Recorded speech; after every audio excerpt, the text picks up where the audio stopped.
এক ধনী ব্যক্তি তার বাড়ির সামনে ঠান্ডায় কাঁপতে থাকা এক বৃদ্ধকে দেখতে পেলেন।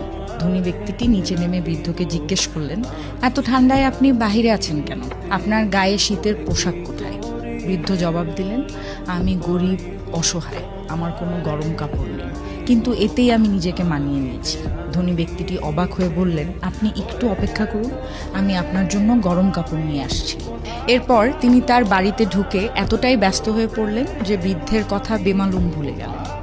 সকালে ঘুম থেকে উঠে রাতের ঘটনা মনে পড়তেই দ্রুত ঘর থেকে বেরিয়ে এলেন তিনি। কিন্তু ততক্ষণে বৃদ্ধ আর বেঁচে নেই। ঠান্ডায় জমে গিয়ে রাতেই মারা যান তিনি।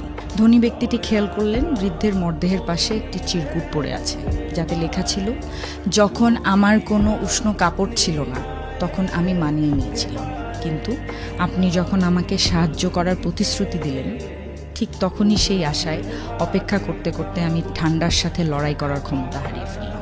এখন এই ঘটনা থেকে আমাদের সকলের জন্য শিক্ষা হলো, মিথ্যা প্রতিশ্রুতি মানুষের হৃদয়কে রক্তাক্ত করে ফেলে, মনোবল ধ্বংস করে দেয়। তাই কাউকে প্রতিশ্রুতি দেওয়ার আগে ভালোভাবে চিন্তা করুন আপনি সেটা রক্ষা করতে পারবেন কিনা।